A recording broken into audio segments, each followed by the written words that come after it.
Dawn leaks کا آدھا سچ۔ 2011 کی یکم اور دویم مئی کی درمیانی شب امریکہ نے دارالحکومت اسلام آباد سے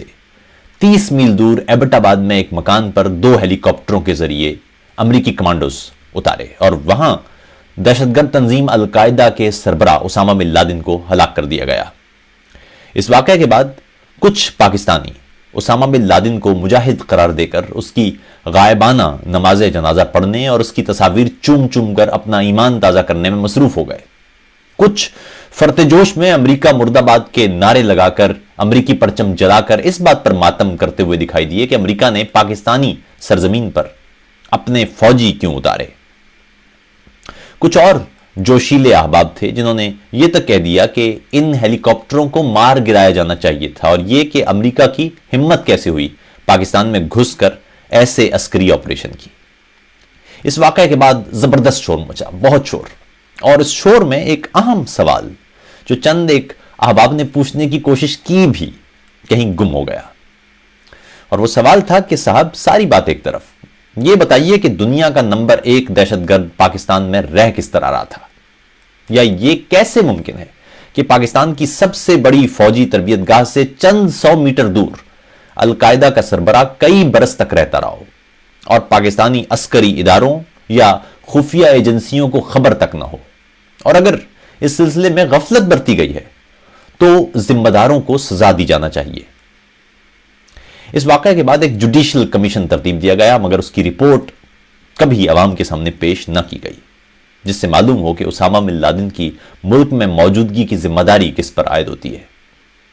یا کون کون سے عسکری عہدیداروں کو اس جرم میں کورٹ مارشل کا سامنا کرنا چاہیے۔ زیادہ تر شور یہی رہا کہ امریکہ نے پاکستانی سرزمین پر یہ آپریشن کیوں کیا۔ مزے کی بات یہ ہے کہ اس سوال کے ساتھ وابستہ ایک ضمنی سوال کہ امریکی ہیلی کاپٹر پاکستانی سرزمین میں داخل کیسے ہوئے، انہیں روکنا کس کی ذمہ داری تھا، اور روکا کیوں نہیں گیا، یہ سوال یکسر غائب ہو گیا، یا میڈیا نے اس سوال سے چشم پوشی کسی کی ہدایت پر اختیار کر لی۔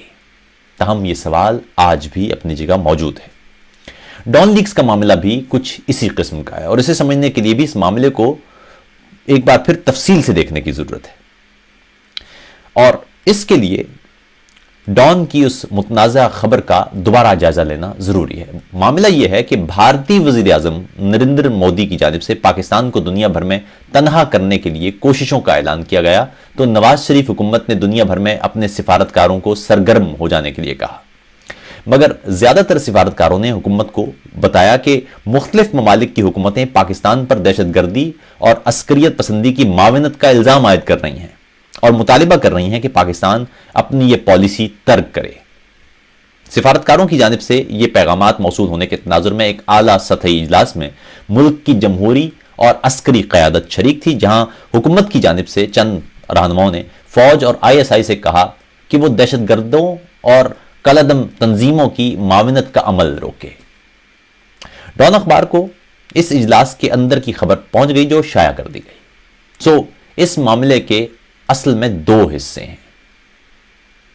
پہلا حصہ تو وہ جس کا ان دنوں پاکستانی میڈیا پر چرچا ہے، یعنی ایک اعلیٰ سطحی حکومتی اجلاس کی خبر باہر کیسے نکلی۔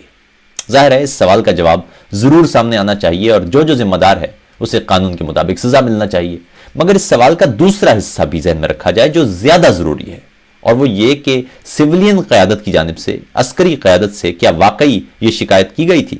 اور کیا یہ بات پاکستانی عوام نہیں جانتے کہ ریاست عسکریت پسندوں کو اچھے اور برے کے کھانے میں توڑتی رہی ہے، یعنی جو کسی اور کا گھر جلائے وہ اچھا ہے، اور جو ملک کے اندر ہی دہشت گردی کرے وہ برا ہے،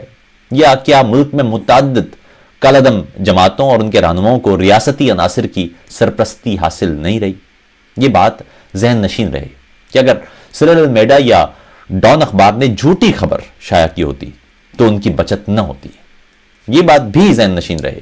کہ نہ صحافی نے اس خبر کی تردید کی نہ ڈان نے۔ یہ بات بھی یادداشت میں رہے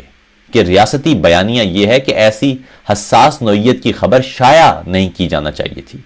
اور یہ بات بھی واضح رہے کہ عسکری اداروں اور ISPR کا سارا زور بھی اس بات پر ہے کہ خبر باہر کیسے گئی، ورنہ خبر کی اتنی کمزور سی تردید سامنے نہ آتی اور زور اس بات پر دیا جا رہا ہوتا کہ یہ خبر بالکل نادرست ہے۔ تو بات یہ ہے کہ ڈان لیکس کی پوری تفصیلات کی جانچ پڑتال ہونا چاہیے، اس بات کی بھی کہ یہ خبر باہر کیسی گئی، مگر اس بات کی بھی کہ کیا پاکستانی خفیہ ادارے اب بھی عسکریت پسندوں اور کالا دم جماعتوں کی حمایت میں مصروف ہیں، اور نیشنل ایکشن پلان پر عمل درآمد کی راہ میں سب سے بڑی رکاوٹ کون بن رہا ہے۔ اب اگر بات کھلی گئی ہے تو پھر پوری قوم کو یہ بات معلوم ہونا چاہیے، اور اس کمیشن کی رپورٹ ایبٹ آباد کمیشن یا حمود الرحمان کمیشن یا اوجڑی کیمپ کمیشن یا اس سے بھی پہلے بنائے گئے دیگر کمیشنوں کی طرح عوام کی نگاہوں سے چھپائی نہیں جانا چاہیے۔ کہتے ہیں کہ نصف سچ مکمل جھوٹ سے زیادہ خوفناک ہوتا ہے، اس لیے ڈان لیکس کے معاملے میں بھی نصف سچائی کی بجائے مکمل حقیقت سامنے لائی جانا چاہیے، تاکہ عوام نصف روشنی کی بجائے مکمل صبح تک پہنچ سکیں۔